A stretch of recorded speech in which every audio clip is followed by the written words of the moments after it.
Selamat datang di Pojok Santai.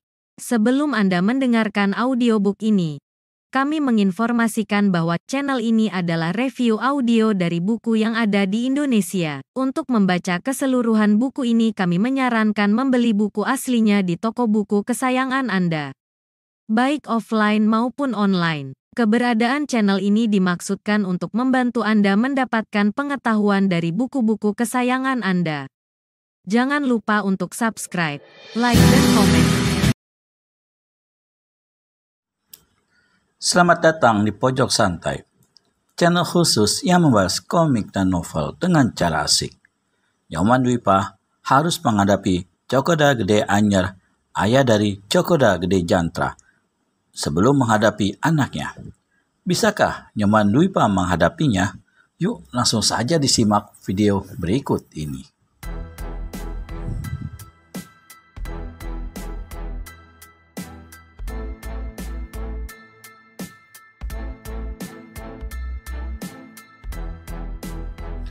Tiada diduganya, anak muda yang menjadi lawannya memiliki tenaga dalam yang ampuh dan tidak diananya senjata lawan yang cuma sebilah bambu kuning itu nyatanya sebuah senjata yang tak bisa dibuat main.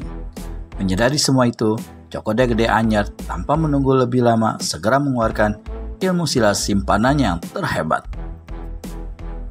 Kerisnya mencuit-cuit di udara, tubuhnya lenyap merupakan bayang-bayang. Di lain pihak, dengan menggertakkan geraham, Nyoman Dwipa mempercepat pula gerakannya. Dalam tempo yang singkat, belasan jurus telah berlalu. Sinar bambu kuning menderu-deru. Detik demi detik, sinar itu semakin rapat mengurung tubuh Cokoda Gede Anyar. Pada jurus ke-25, Nyoman Dwipa benar-benar sudah berada di atas angin dan merasa tak ada gunanya lagi dia bertempur lebih lama dengan lawannya itu. Diiringi oleh satu hantakan yang menggeledek dan menyirapkan darah Cokoda Gede Anyar, bambu kuning di tangan Nyoman Dwipa membuat gerakan setengah lingkaran, lalu laksana kilat menusuk ke perut Cokoda Gede Anyar.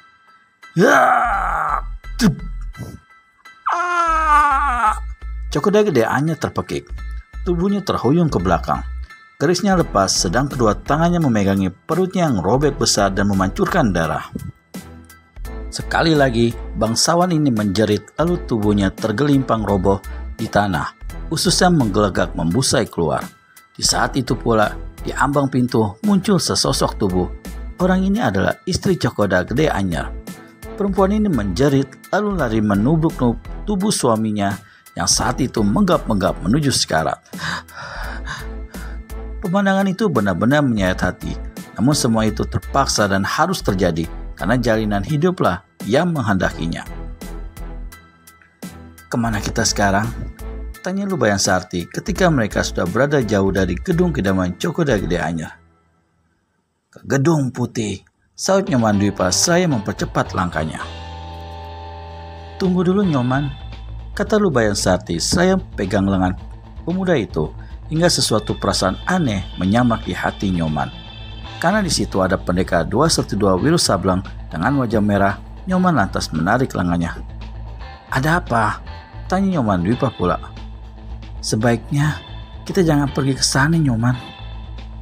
Memangnya kenapa? Justru musuh besarku berada di sana.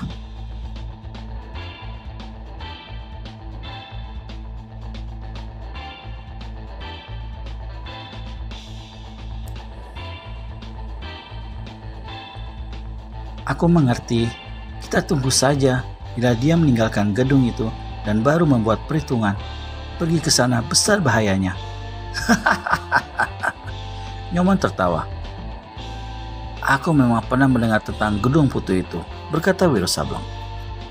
Di situ tempat berhimpunnya tokoh-tokoh silat kawakan di seluruh Bali. Jika Cokoda Gede Jantra berada di situ, pasti di sana terdapat pula beberapa tokoh silat ternama lainnya. Aku tidak takut masuk ke sana, kata Nyoman. Memang, hitung-hitung untuk cari pengalaman baru, sahut Wiro, lalu berpaling pada Lubayan Sarti. Aku cuma mengkhawatirkan kalau terjadi apa-apa dengan diri Nyoman sebelum dia sempat membalaskan sakit hatinya terhadap Cokoda Gede Jantra. Wiro tersenyum kecil. Sepatutnya Kau mengkhawatirkan keselamatannya, Sarti, kata pendekar ini, sehingga baik Nyoman maupun gadis itu menjadi sama-sama kemerahan paras mereka. Tanpa banyak perdebatan lagi, akhirnya ketiga orang itu pun melanjutkan perjalanan. Gedung Putih adalah sebuah gedung besar yang terletak di luar kota sebelah tenggara. Seperti yang diketahui oleh Wiro Sableng, memang gedung itu menjadi pusat pertemuan tokoh-tokoh silat ternama, bahkan juga menjadi tempat menguji kepandaian, serta tempat memberikan latihan ilmu silat tingkat tinggi kepada orang-orang yang menjadi anggota Gedung Putih. Salah seorang di antaranya adalah Cokoda Gede Jantra. Meskipun pemuda ini sudah tinggi ilmu silatnya, tapi dari beberapa tokoh silat lainnya, dia masih memerlukan untuk menambah pelajaran silatnya. Hingga dibandingkan dengan 5 bulan yang lalu, kepandaian pemuda ini sudah jauh bertambah. Sudah sejak 1 minggu, Cokoda Gede Jantra berada di Gedung Putih, menerima latihan-latihan dari beberapa tokoh silat, dan kesanalah Nyoman Dwipa serta kawan-kawannya menuju. Sesungguhnya, keterangan Cokoda Gede Anyar yang mengatakan bahwa anaknya berada di Gedung Putih adalah mempunyai maksud tertentu. Sengaja hal itu dikatakannya dengan keyakinan bahwa kelak Nyoman Dwipa betul-betul akan pergi ke sana. Dan pergi ke sana berarti sama saja masuk ke dalam perangkap, karena di Gedung Putih banyak sekali tokoh-tokoh silat kelas 1 yang menjadi kawan anaknya, sehingga dapat dipastikan bahwa Nyoman Dwipa akan menemui kematiannya kalau berani masuk ke Gedung Putih. Di satu pedataran tinggi, ketiganya berhenti. Lubayan Sarti menuju ke bawah pedataran, di mana terletak sebuah bangunan besar yang keseluruhannya berwarna putih hingga berkilau-kilau kena sorot sinar matahari. Itulah Gedung Putih, kata gadis itu. Nyoman memandang dengan mata disipitkan dengan tangan terkepal. Ayo, katanya. Makin cepat kita sampai di sana, makin baik. Dengan mempergunakan ilmu lari cepat, ketiganya menuruni pedataran tinggi menuju ke Gedung Putih. Kira-kira setengah peminuman teh, mereka pun sampai di hadapan gedung besar itu. 2 orang laki-laki yang berdiri di ambang pintu gedung yang tertutup menyambut kedatangan mereka. Salah seorang di antaranya, setelah melirik dulu pada Lubayan Sarti, bertanya dengan nada keren. Siapa kalian? Dan maksud apa datang kemari? Nyoman Dwipa yang sudah berangasan segera membuka mulut, tapi pendekar 212 Wiro Sableng yang berotak cerdik cepat mendahului. Kami bertiga mencari sahabat lama yang bernama Cokoda Gede Jantra. Karena di antara mereka terdapat seorang dara berparas cantik, tentu saja kedua orang penjaga pintu tidak menjadi curiga, malah kini menunjukkan sikap hormat.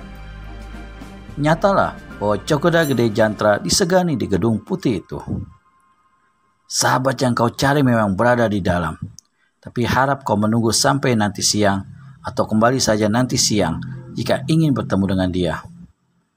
Wah, agaknya ada pertemuan penting di dalam gedung, tanya Wiro.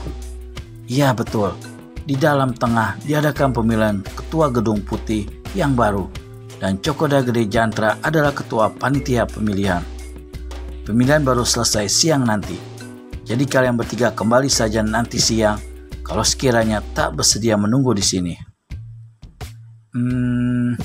Karena kami datang dari jauh, baiklah, kami sedia menunggu, kata Wiro Sableng seraya menggaruk-garuk kepala dan memandang berkeliling pura-pura mencari tempat duduk.